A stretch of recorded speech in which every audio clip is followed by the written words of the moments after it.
Good afternoon. Thank you for joining us on this Labor Day holiday. It's been almost 4 weeks since the Maui wildfires broke out, and firefighters are still there on the ground and they're slowly making progress. Yeah, officials say the Lahaina fire is now 100% contained.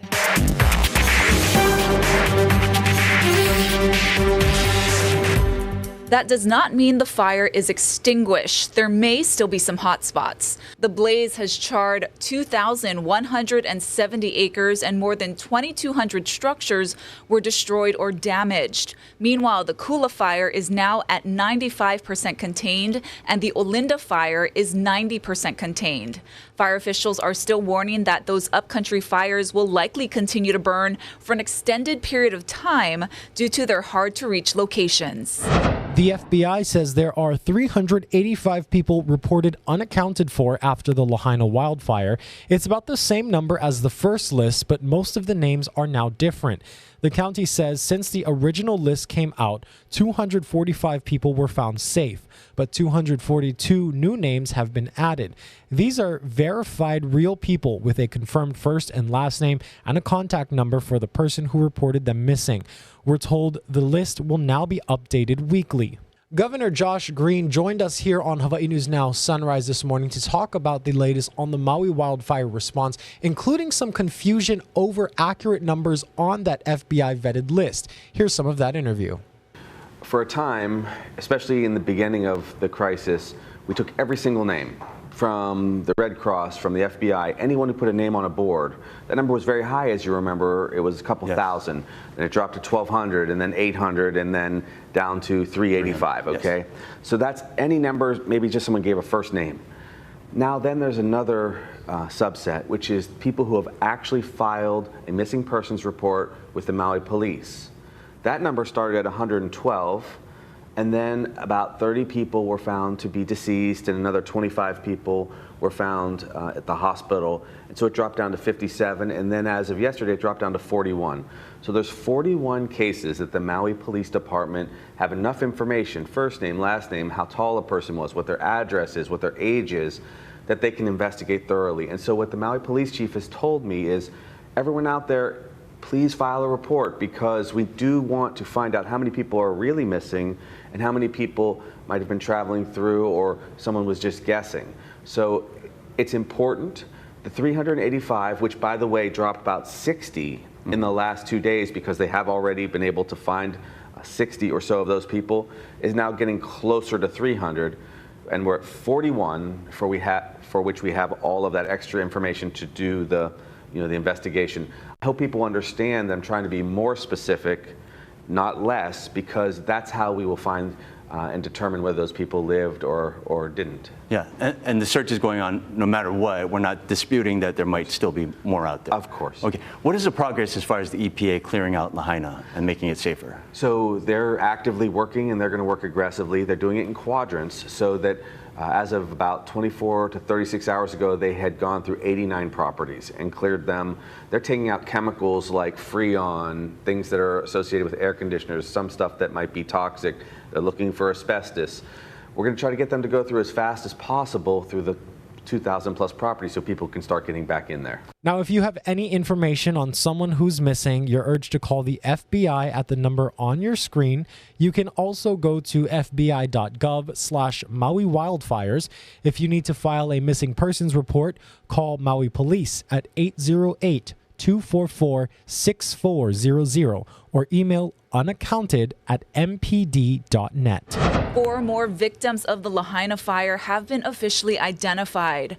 43-year-old Anthony Tony Simpson, 71-year-old Nicholas Turbin III, 48-year-old Glenda Yabes, and 74-year-old John McCarthy all were from Lahaina.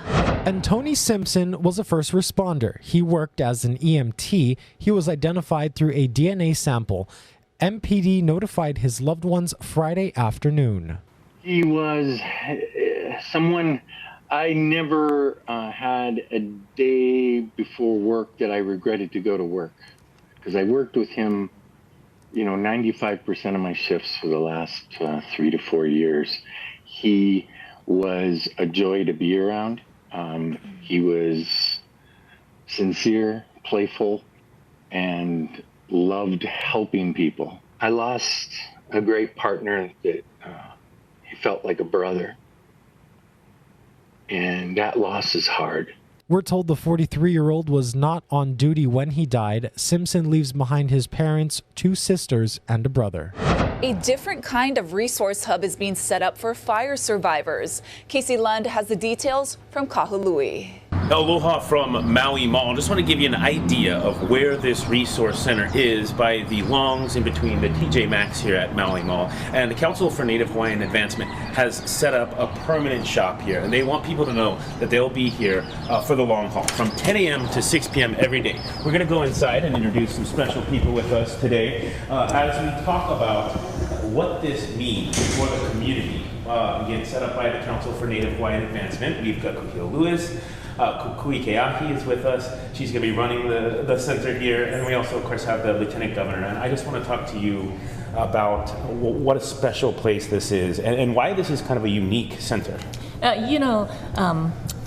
CNHA has been such a great partner. CNHA has not only set up this center, but has been involved in the entire distribution chain.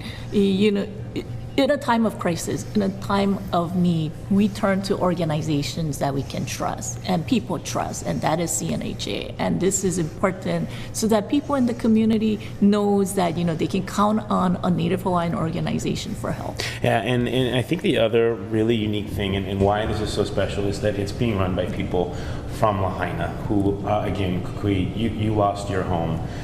Tell me a little bit about why it's important for you to be here, for your neighbors, for your community.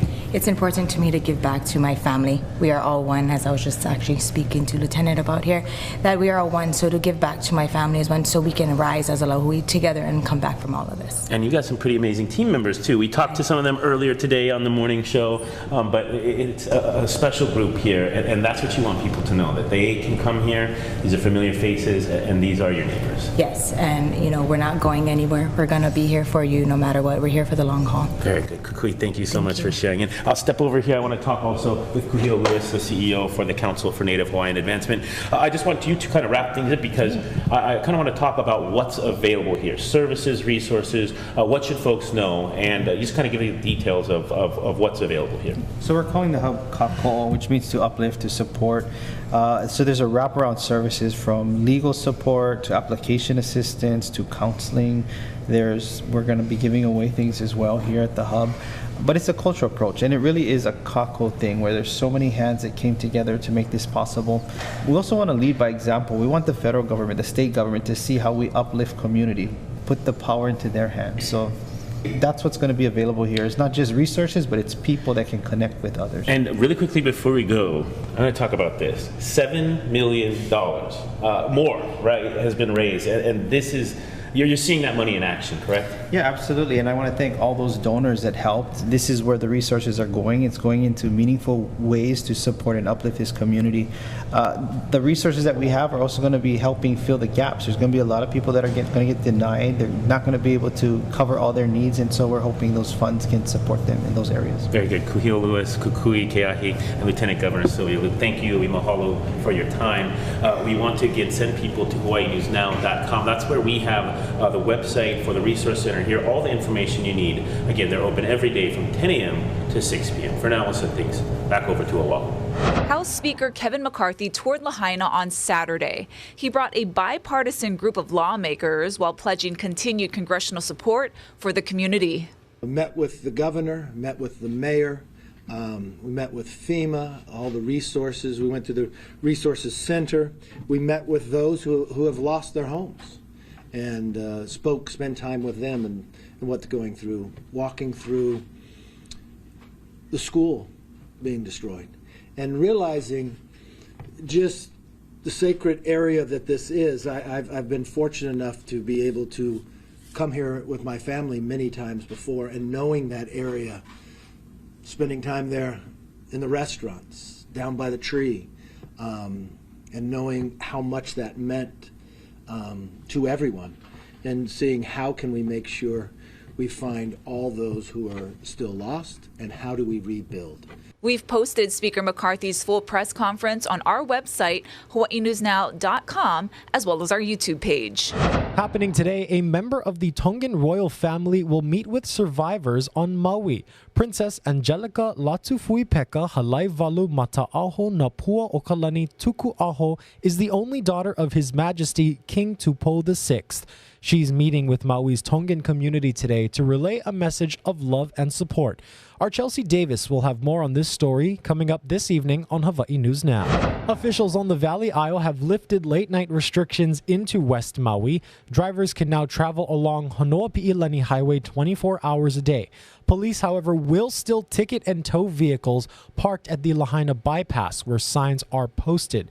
Meanwhile, the disaster zone also remains off limits. And a key step has been taken toward cleaning up Lahaina Harbor. State and federal agencies have created a task force to start removing sunken boats, debris, and pollution from the waterway. The highest priority is to remove vessels currently discharging fuel and other chemicals. Stick with Hawaii News Now on air and online for continuing coverage of the Maui wildfires. A major shakeup for EMS services on Kauai and Maui. We've confirmed that the health department has awarded its contract, currently held by AMR, to a company with a questionable reputation. The company is Falk, and it's fending off criticism in multiple states on the mainland. In San Diego, the city reclaimed control of ambulance services in July after Falk fell short on staffing and response time promises. Meanwhile, city and county firefighters have been forced to fill in on Falk shifts due to company staffing shortages. Our Eddie Dowd has more on Falk's takeover from Maui. The change in the agency running ambulance service from Maui and Kauai has some paramedics wanting answers. My biggest concern is that our family members won't receive the highest level of care possible. The questionable move by the Hawaii Department of Health comes as the group selected to replace AMR has had negative press in the continental U.S. over its work.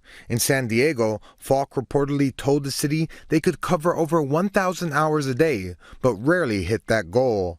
Only in June, 2 years after taking over, was it able to get near the daily coverage hours promised. It all comes as the DOH changed and lowered the standards of care, meaning paramedics no longer need to be in most ambulances, even though paramedics have more training than EMTs. We talked to one paramedic who's also the president of the Maui County Paramedics Association. He says his loyalties are not to any particular entity, but believes paramedics on the ground deserve to have a say in the decision. It offers no protection to our current system and its level of care. Any private company can come in and they can provide care that they think is best for our communities that we live in and that we work for. There's no word on why the DOH made the switch, given AMR has not been publicly criticized and their employees were commended for their actions during the Lahaina fires. You know, during the Lahaina fires, EMS worked tirelessly, and we suffered tragic losses, both professionally and personally. But you know, it's not about us. It's about we wanting to protect our communities, our families, our ohana on Maui County and Kauai County, to ensure that the level of care that we've been providing continues. Now we reached out to the DOH and Falk for comment, but it is a holiday weekend and we are waiting to hear back. Reporting on Maui, Eddie Dowd, Hawaii News Now. Back here in Honolulu, 40-year-old Dusty Liupaona is charged with manslaughter after allegedly pushing an elderly man into the Nu'uanu stream last month. The 66-year-old victim was found face down in the water near River and Hotel Streets. Bail has been set at $1 million.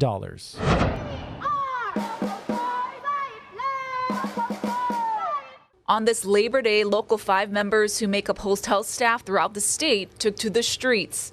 They're continuing their call for fair wages and a contract for staff at the Ilikai Hotel in Waikiki.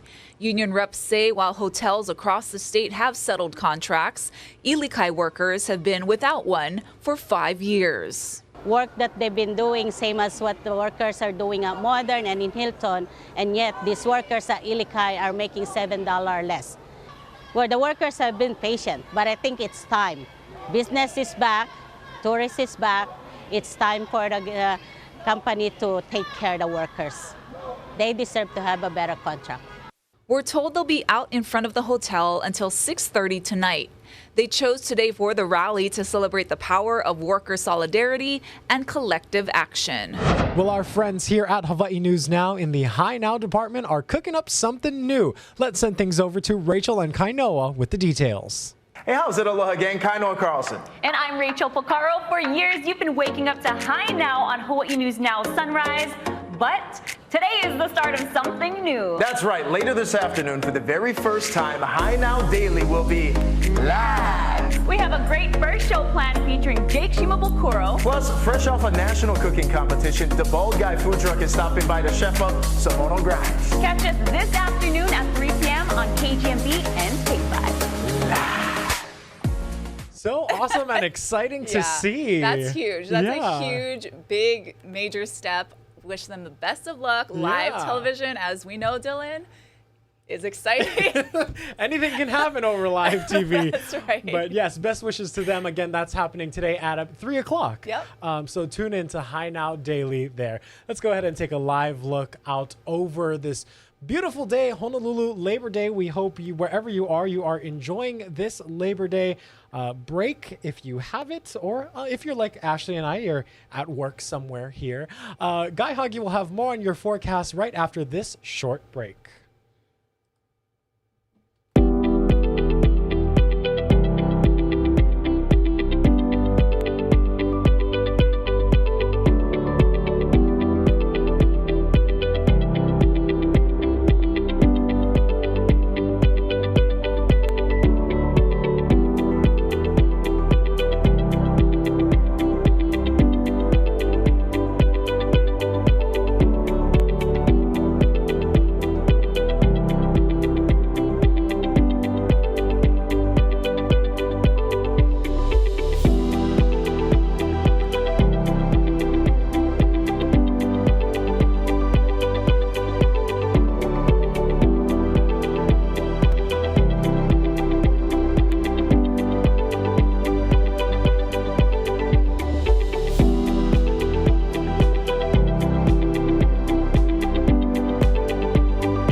How's it on this Labor Day Monday? The weather's looking fantastic for the next couple of days. But however, we lose the trade winds today. So we won't see a whole lot of windward and Mauka shower activity. We could likely see some afternoon clouds and spotty afternoon showers. Widespread rain, however, not expected. And you can see how dry it is this morning with lots of sunshine expected early. But again, because these because these winds will run light, clouds will build up in the afternoon hours, and those cloud buildups might spawn a few spotty showers, perhaps even a few spotty downpours.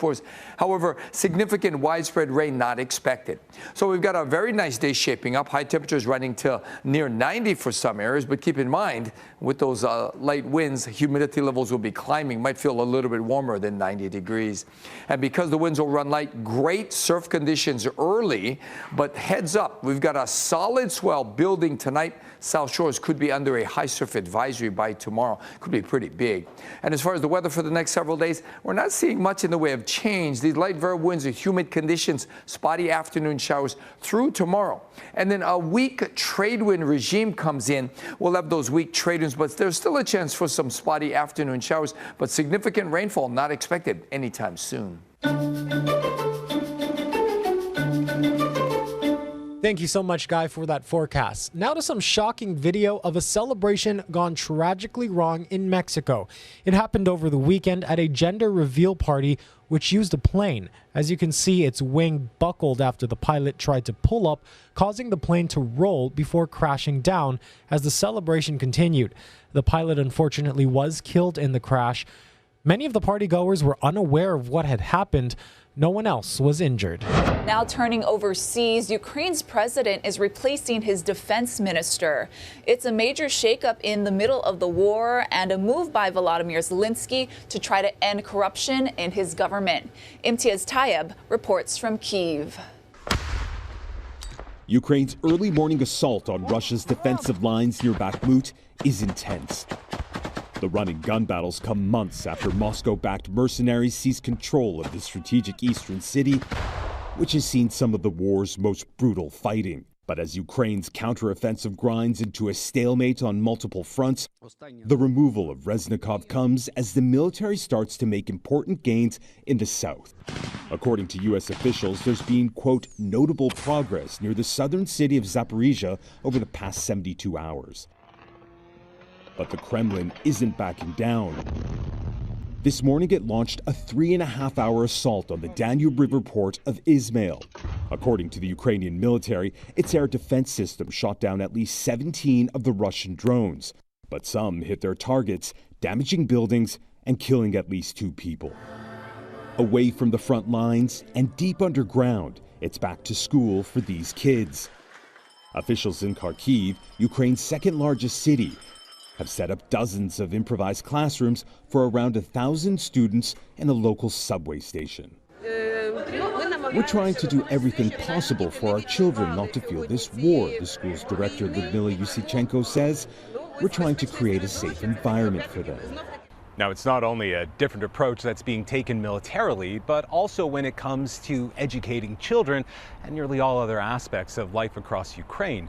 But this new normal is anything but, as this brutal war drags on into its 18th month. Imtiaz Tayeb, CBS News, Kyiv. And now to a consumer alert. We have 2 recalls to tell you about. Conagra Brands is recalling more than 245,000 pounds of frozen chicken strips because they could contain pieces of plastic. The affected cartons say banquet chicken strips meal on them. They have best if used by dates of December 11th, 2024, January 1st, 2025, or January 7th, 2025. The U.S. Department of Agriculture's Food and Safety Inspection Services says there has been at least 1 reported injury. Anyone with the recalled product is urged to throw them away or return them to the store.